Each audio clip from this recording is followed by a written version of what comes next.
오늘 하나님께서 저와 여러분에게 주시는 말씀의 본문입니다. 창세기 42장 36절에서 38절입니다.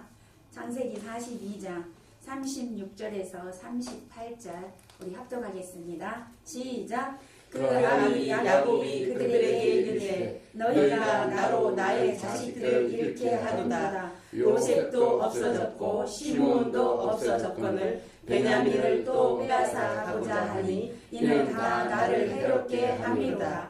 루벤이 아비에게 구하여 가로되 내가 그를 아버지께로 데리고 오지 아니하거든 나의 두 아들을 죽이소서. 그를 내 손에 맡기소서. 내가 그를 아버지께로 데리고 돌아오리이다. 야곱이 가로되 내 아들은 너희와 함께 내려가지 못하리니 그의 형은 죽고 그만 남았습니다. 만일 너희 행하는 길에서 재난이 그 몸에 미치면 너희가 나의 흰 머리로 슬피 음으로 내려가게 함이 되리라. 아멘.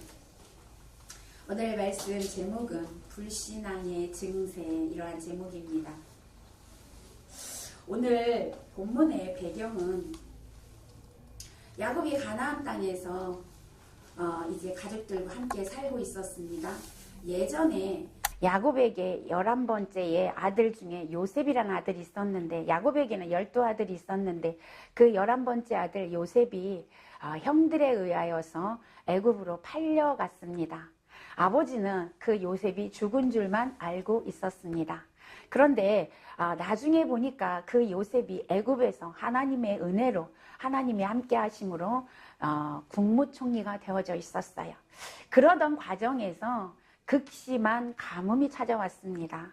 그래서 애굽에서는 그 극심한 가뭄을 이겨내기 위해서 요셉이 이제 그동안에 곡식을 창고에 모아놨다가 그 곡식을 지금 팔고 있습니다. 가나안 땅에도 극심한 가뭄이 찾아오자 야곱은 더 이상 먹을 것이 없어서 자식들에게 애굽에 가서 곡식을 사오라고 그렇게 이야기를 합니다. 그래서 야곱의 아들들은 아버지의 말을 따라서 애굽에 가서 베냐민을 제외한 다른 그 10아들이 가서 곡식을 사오게 됩니다. 애굽에 내려가서 곡식을 사러 갔는데 그 국무총리가 바로 요셉이었습니다.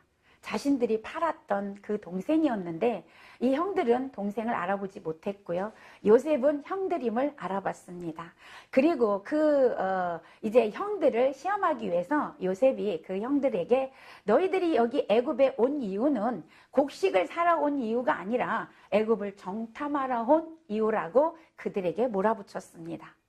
형들은 그것이 아니라 우리가 정말 배가 고파서 곡식이 사러 왔다고 그렇게 얘기했지만 요셉은 계속해서 정탐꾼으로 몰았습니다. 그래서 그 중에 한 명인 시므온을 잡아서 애굽에 놓고 너희들이 다시 집으로 돌아가서 너희 형제 베냐민 막내를 데리고 오지 않으면 시므온은 죽을 것이다 라고 요셉이 그들에게 엄포를 놨습니다. 그래서 그들은 어쩔 수 없이 시므온을 애굽에 남겨두고 이제 곡식을 사가지고 집으로 돌아올 수밖에 없었습니다. 그런데 요셉이 어떤 일을 꾸몄냐면 곡식 자루마다 그 형들이 가지고 온 돈을 다 자루 속에 넣어줬어요. 근데 이들이 오다가 이제 중간에 여관에서 잠을 자기 위해서 왔다가 곡식 자루를 펴보았을 때 거기에 돈이 들어있었어요. 너무나 깜짝 놀랐죠. 이게 웬일이냐, 이게 무슨 일이냐, 너무 놀랐습니다. 형들은 어쩔 수 없이 그것을 다 가지고 집으로 돌아와서 아버지에게 그동안에 있었던 이야기를 쭉 합니다. 그 애굽의 총리가 자신들을 정탐꾼으로 봤다는 얘기, 시므온을 지금 애굽에 가두고 있다는 얘기, 그리고 베냐민을 데리고 와야 된다라는 이야기를 쭉 했습니다. 앞의 내용입니다. 오늘 우리가 읽은 42장의 그 앞의 내용입니다. 오늘 그 이야기를 듣고 야곱의 반응이 어떠했느냐를 오늘 보려고 합니다. 자, 야곱의 반응, 아버지의 반응이 어떠했느냐, 오늘 그 속에서 우리가 불신앙을 볼 수 있다는 거죠. 하나님을 믿지 못하는 그 신앙이 이 속에 담겨져 있습니다. 오늘 이것을 보면서 혹여 내가 야곱처럼 하나님을 믿는다고 하지만 불신앙의 신앙을 갖고 있지는 않는가? 불신앙이 있지는 않는가? 하나님을 믿는다고 하지만 하나님을 정말 믿지 않는 그런 삶을 살고 있지 않는가를 돌아보려고 합니다. 오늘 38절에 보면 흰 머리로 슬피 음보로 내려가게 함이라 이런 말을 합니다. 야곱이.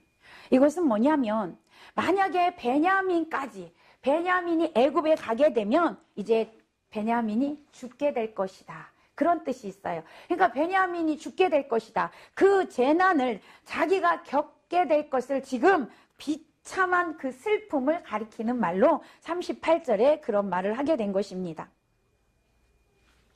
이렇게 야곱은 아직 일어나지 않는 일에 대해서 지금 어떻게 해요? 생각하고 미리 두려워하고 무서워하고 있다는 것입니다. 이처럼 신앙인이 가지고 있는 모순 중에 하나는 입으로는 하나님을 믿는다고 하고 입으로는 신앙 고백을 합니다. 정말 그럴듯하게 하는데 정작 실제적으로 삶에서는 얼마나 많은 불신앙을 우리가 고백하고 있는지 모른다라는 거죠. 물론 늘 그런 것은 아닙니다. 늘 불신앙 속에서 살아가고 있지는 않습니다. 그러나 때때로 종종 그런 불신앙의 상태 속에 우리가 놓이게 된다는 사실이죠. 이 불신앙은 개인의 심령을 황폐시킬 뿐 아니라 다른 사람에게도 좋지 못한 영향을 끼쳐서 정말 상상할 수 없는 나쁜 결과를 얻게 되는 경우를 많이 보게 됩니다. 그래서 성도는 항상 이 불신앙을 경계해야 될 줄로 믿습니다. 그런데 이 불신앙에는요, 나타나는 증세가 있더라고요. 물론 여러 가지가 있겠죠. 그런데 오늘 본문 42장의 36절에서 38절 내용에서 보면 야곱의 불신앙의 증세가 3가지로 나타나고 있습니다. 오늘 이 야곱에 나타난 증세를 보면서 우리의 신앙을 점검해보는 시간 되시기를 축복합니다. 혹여 나도 불신앙을 갖고 있지 않는가? 나는 하나님을 믿는다고 했는데 나도 이런 것이 나에게 있지 않았는가? 오늘 점검해보시고 오늘 불신앙을 완전히 제거해버리는 그런 축복의 시간이 되시기를 바랍니다. 자, 첫 번째 불신앙의 증세가 뭐였냐? 원망을 잘한다라는 거예요. 본문 36절에 보면 야곱은 그의 아들들에게 너희가 나로 나의 자식을 잃게 하는도다 이렇게 얘기하죠. 이처럼 성도가 불신앙적인 상태에 있을 때 가장 먼저 튀어나오는 말이 뭐냐? 원망이라는 것입니다. 자기에게도 잘못이 있음에도 불구하고 상대방만 늘 원망한다는 것이요. 그리고 이것이 발전하게 되면 다른 사람을 원망으로 끝나는 게 아니라 그 원망이 어디로 가냐면 하나님께로 간다는 거예요. 여러분이 잘 알다시피 이스라엘 백성들이요, 광야에서 정말 입버릇처럼 했던 게 무엇이었냐면 바로 원망이었습니다. 가장 유명한 것이 민수기 14장에 보면 이스라엘 백성들이 가나안 땅을 정복하기 위해서 가나안 땅을 정탐을 합니다. 정복하기 직전에. 그래서 모세가 12지파에서 한 명씩 이렇게 뽑아서 12명이 40일을 가나안 땅을 정탐하고 오라고 했습니다. 그들이 40일 동안 가나안 땅을 정탐하고 돌아와서 보고한 내용이 참으로 가나안 땅은 젖과 꿀이 흐르는 땅입니다. 정말 살기 좋은 땅입니다. 그래서 그들이 가지고 온 게 뭐예요? 포도송이를 둘이 이렇게 짊어지고 왔습니다. 제가 언젠가 유튜브에서 카톡으로 누가 보내줬는데요. 정말 포도송이가요, 사람 키만 하더라고요. 깜짝 놀랐습니다. 지금도 포도송이가 그렇게 큰가 봐요. 제가 사진으로 정말 사람이요, 혼자 들을 수 없어요. 정말 장대로 해서 이렇게 둘이 들어야 돼. 사람 키하고 똑같더라고요. 포도송이가 그렇게 크더라고요. 그러니까 이 당시에도 포도송이가 그러니까 혼자 들 수가 없는 거예요. 장대로 둘이 이렇게 들고 왔습니다. 이렇게 좋은 땅입니다. 젖과 꿀이 흐르는 땅입니다. 지도자님, 그런데 뒤에가 중요합니다. 그러나 우리는 갈 수 없습니다. 왜냐하면 가서 봤더니요, 네피림이 살고 있는데 키가 3m 정도 됩니다. 너무 우람합니다. 우리는 거기에 메뚜기만도 못합니다. 아니, 메뚜기 같습니다. 그러니 우리가 어떻게 거기를 가서 이길 수 있겠습니까? 그들은 이렇게 보고했어요. 물론 네피림과 3m나 되는 그 장수와 싸워서 이길 사람이 없지요. 그러나 그 중에 2명은 어떤 보고를 했습니까? 아닙니다. 정말 그들이 네피림이어서 키가 크고 장수고 우리가 싸워서 이길 수 없지만 우리는 그래도 갈 수 있습니다. 왜냐하면 하나님이 함께 하시면 됩니다. 하나님이 그 땅을 주기로 하셨습니다. 약속하셨기 때문에 우리는 그 땅에 갈 수 있습니다. 할렐루야. 여호수아와 갈렙만 그렇게 보고를 했습니다. 그런데 이스라엘 백성들이 여호수아 갈렙 이야기를 듣고 그래 가보자. 그래 우리는 할 수 있어. 하나님이 우리 편이야. 하나님이 함께 하시면 돼 라고 했더라면 얼마나 좋았을까요? 그러나 그렇게 하지 않았어요. 10명의 정탐꾼이 할 수 없습니다.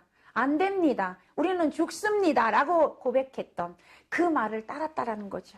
그리고 어떻게 했어요? 모세와 아론을 죽이려고 했습니다. 원망했습니다. 너희들이 우리를 가나안 땅에 데리고 와서 다 죽일 생각이냐? 차라리 우리 애굽으로 돌아가자라고 그들은 원망했습니다. 그때 하나님은 아론과 모세를 원망한 것으로 보지 아니하고 하나님께 원망한 것으로 보셨다라고 말씀합니다. 이것이 오늘날 우리의 모습입니다. 여러분, 이스라엘 백성들이 그 10명의 보고를 듣고 낙심하여 원망했던 것은 하나님을 믿지 못했기 때문이라는 거죠. 여러분, 우리는 환경과 여건을 보면서 그것에 우리가 매여서 이것은 안 되는 거야. 하나님을 믿지 못하기 때문에 그런 원망의 말, 할 수 없다는 말이 나왔다는 것이죠. 여러분, 2절 3절에 보면 민수기 14장 2절 3절에 보면 이스라엘 자손이 다 모세와 아론을 원망하며 온 회중이 그들에게 이르되 우리가 애굽 땅에서 죽었거니와 광야에서 죽었으면 좋았을 것을 어찌하여 여호와가 우리를 그 땅으로 인도하여 칼에 쓰러지게 하려는가? 우리 처자가 사로잡히리니 애굽으로 돌아가는 것이 낫지 아니하니라. 이렇게 말씀하고 있어요. 이것뿐만이 아니라 이스라엘 백성들은 문제만 있으면 늘 원망하는 것을 성경을 통해서 볼 수가 있습니다. 여러분, 원망은 불신앙에서 나오는 것입니다. 하나님을 믿지 못해서 나오는 증거물이라는 것입니다.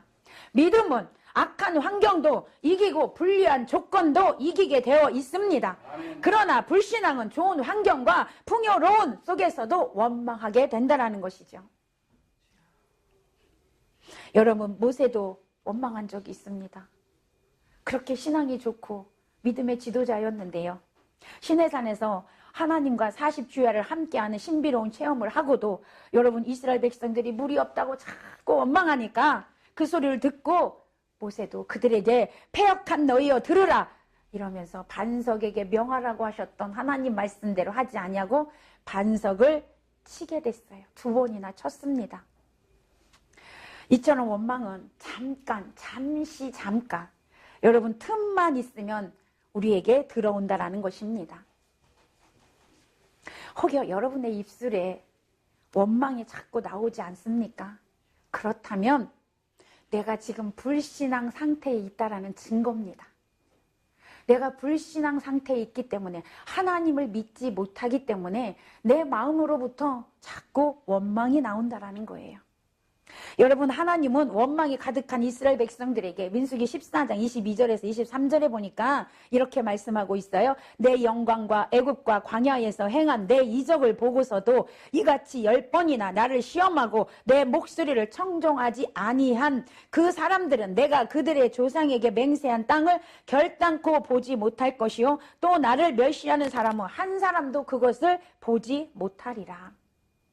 여러분, 이렇게 불신앙 상태에 있는 사람들은 하나님의 축복을 받을 수가 없다라는 거예요. 아무리 축복의 땅을 주겠다고 약속했더라도 원망하면 그 축복이 내 것으로 오지 못한다라는 거예요. 여러분, 원망하던 이스라엘 백성들 가나안에 가지 못했어요. 약속 다 받았어요. 가나안에 축복 주시겠다고 약속은 받았지만 광야에서 40년 방황하다가 다 죽고 말았습니다.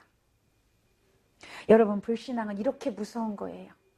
아무리 하나님의 약속을 받았다 할지라도 우리가 믿지 않으면 우리에게 복이 될 수 없다라는 사실을 기억하시기를 바랍니다.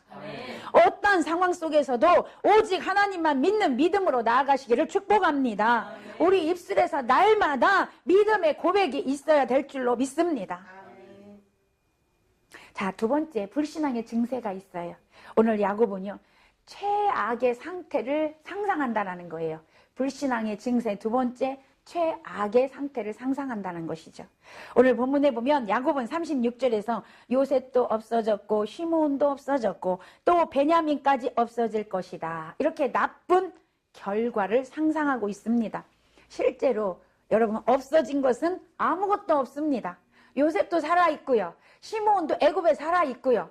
베냐민도 아직 가지도 않았고요. 아직 애굽에 가지도 않고 없어지지도 않았습니다. 그런데 야곱은 다 죽고 다 죽을 것이다 라고 상상을 했다라는 것입니다.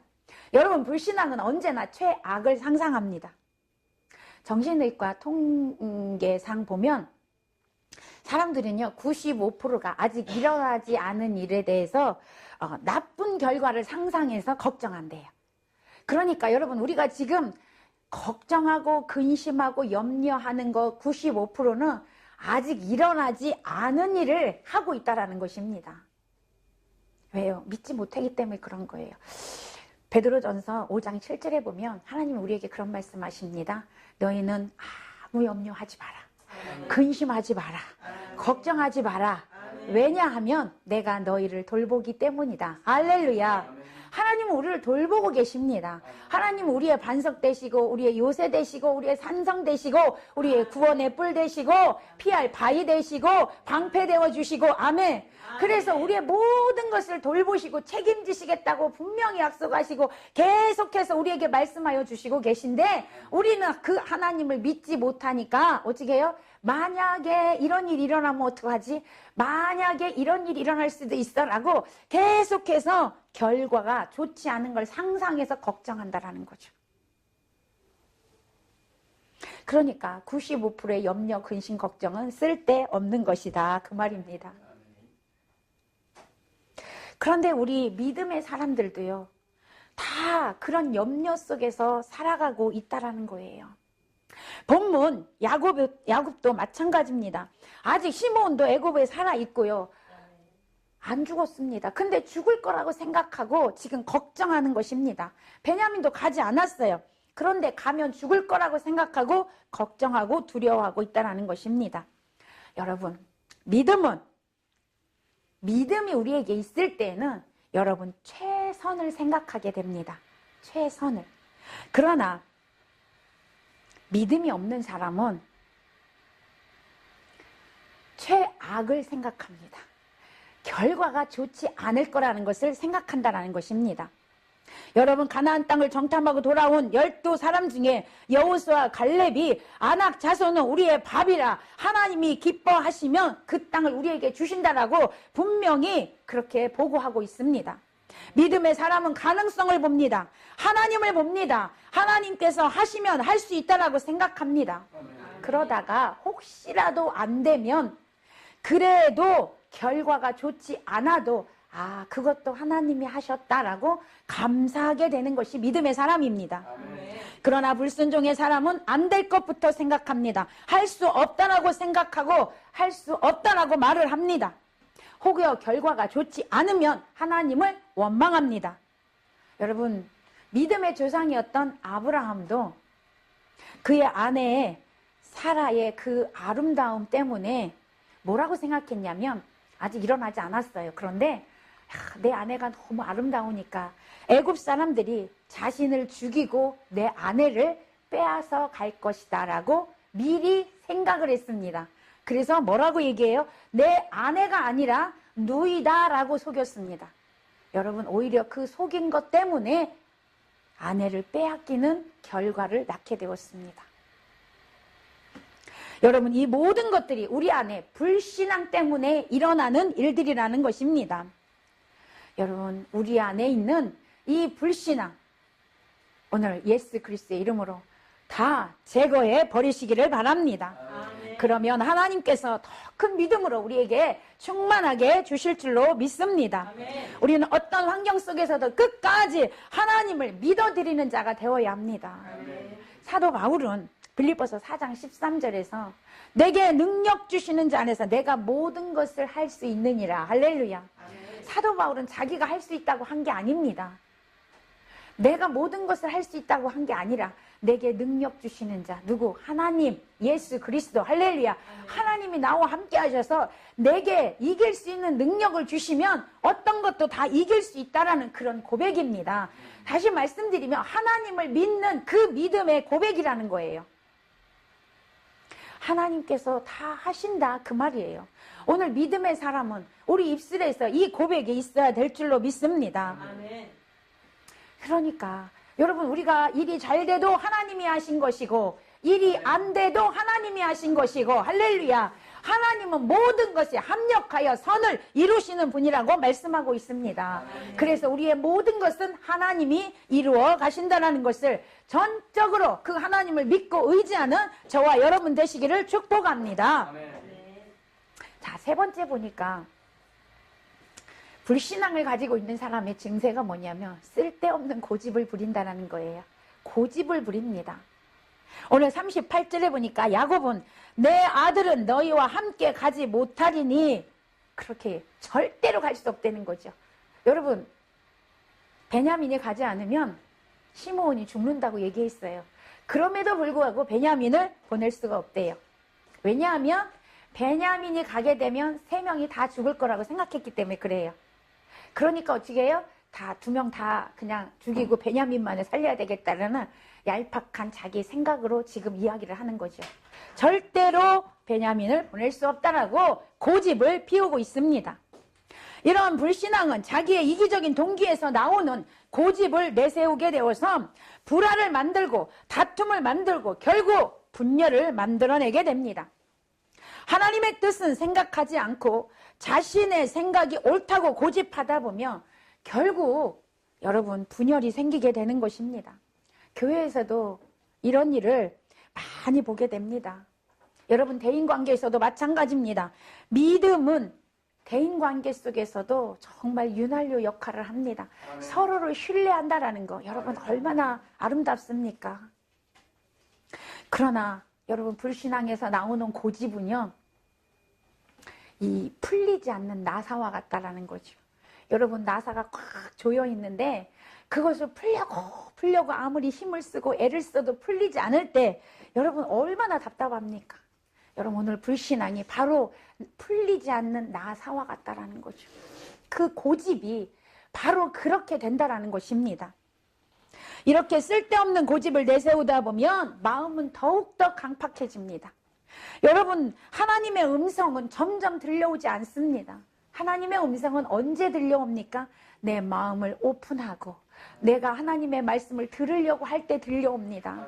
내가 하나님의 말씀에 순종하려고 할 때 하나님의 음성은 들려옵니다.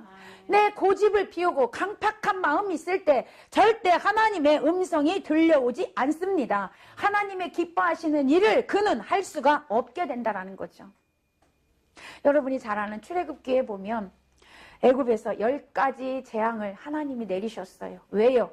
바로가 그 재앙을 통해서 하나님이 하나님이신 것을 깨닫고 이스라엘 백성들을 출애굽시키게 하기 위해서 10가지 재앙을 내리셨던 거예요. 그런데 바로는 어떻습니까? 마음이 계속해서 강팍해졌다라고 말하고 있어요. 마음을 하나님이 강팍하게 하셨다, 그렇게 표현하고 있는데 하나님이 바로의 마음을 강팍하게 했다는 말이 아닙니다. 이 표현은 하나님께서 직접적으로 바로의 마음을 강팍하게 하신 게 아니라 강팍한 마음을 가진 바로를 내버려 두셨다. 왜요? 스스로 강팍해지려고 하니까 하나님이 내버려 두셨다라는 거죠. 그러다 보니까 그 강팍한 마음은 더 강팍해져서 10가지 재앙을 내려서 결국엔 장자가 죽임을 당하는 그 결과까지 가야만 출애굽시키는 일이 생겼어요. 그 전에 마음을 내려놓고 마음을 오픈하고 하나님의 말씀을 들으려고 했고 하나님의 말씀을 받으려고 했다라면 10가지 재앙까지는 내리지 않았을 것이라는 거죠. 오늘 바로는 그 강팍한 마음 때문에 자신의 그 장자 아들을 죽이는 일까지 하게 되었다 그 말입니다. 여러분, 강팍함이 바로 큰 재앙을 불러일으키게 된 것입니다. 우리의 마음이 강팍해지지 않도록 해야 한다는 것이죠. 그것은 불신앙 때문에 생기는 것입니다. 하나님을 믿지 못하는 불신앙에서 강팍함이 나오는 것입니다. 왜요? 하나님을 믿지 못하니까 내가 해보려고 하기 때문에 그렇다라는 거죠. 우리에게 혹시 이런 고집이 있지 않는가, 이런 마음에 강팍함이 있지 않는가, 오늘 우리가 돌아보아야 합니다. 내 마음에 강팍함이 있고 내 마음에 고집스러움이 있다는 것은 이미 우리 안에 불신앙이 있다는 증거입니다. 마음이 강팍해지면 하나님의 음성이 들리지 않습니다. 말씀이 들려오지 않습니다. 성령의 음성이 들려오지 않습니다. 성령의 인도함을 받을 수가 없다는 사실입니다. 우리는 성령의 인도함 없이는 이 세상을 살아갈 수가 없습니다. 하나님을 믿는 자녀는 성령의 인도함을 날마다 받아야 될 줄로 믿습니다. 그런데 하나님의 음성은요, 우리에게 크게 들려오면 얼마나 좋겠어요. 하나님의 음성은 아주 세미하게 들려옵니다. 하나님의 음성은 조용하게 들려옵니다. 여러분, 우리가 말씀을 받고자 할 때, 말씀을 들으려고 할 때, 말씀에 순종하려고 할 때 하나님의 음성이 우리에게 들려올 줄로 믿습니다. 여러분, 세상은 시끄러워요. 세상의 소리는 너무 큽니다. 그러나 하나님의 음성은 세미합니다. 그러므로 우리는 정말 하나님의 음성을 들으려고 하는 그 온유하고 겸손한 마음이 우리에게 있어야만 하나님을 온전히 믿는 믿음으로 나아가게 될 줄로 믿습니다. 시편 119편 105절에 보면 주의 말씀은 내 발의 등이요 내 길의 빛이니이다, 이렇게 말씀하고 있습니다. 우리는 말씀이 우리 갈 길을 비추어주는 등불임을 기억해야 합니다. 그러기 위해서는 말씀이 들려와야 되고 말씀이 우리를 이끌어가야 한다는 거죠. 성령의 인도함이 없이는 우리는 올바른 길로 갈 수가 없다라는 사실을 우리는 꼭 기억하시고 사시기를 바랍니다. 여러분, 말씀이 들려오는 자가 되시기를 축복합니다. 말씀의 인도함을 받는 자가 되시기를 바랍니다.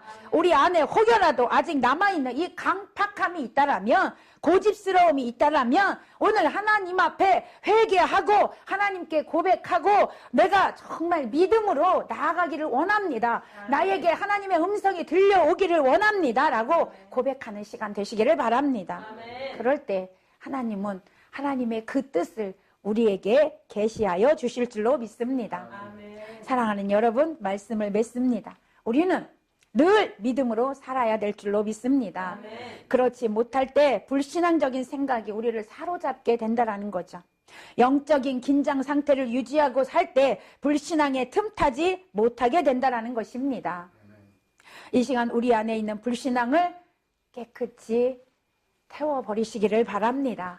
예수 그리스도의 이름으로 쫓아내시기를 바랍니다. 불신앙으로는 절대 하나님 나라를 볼 수 없습니다. 하나님 나라를 얻을 수가 없다는 사실이죠. 믿음으로만 하나님 나라를 갈 수 있다라고 성경은 말씀하고 있습니다. 오늘 여러분이 결단하면 성령님이 역사해 주십니다. 결단할 때 성령님은 우리와 함께하여 주십니다.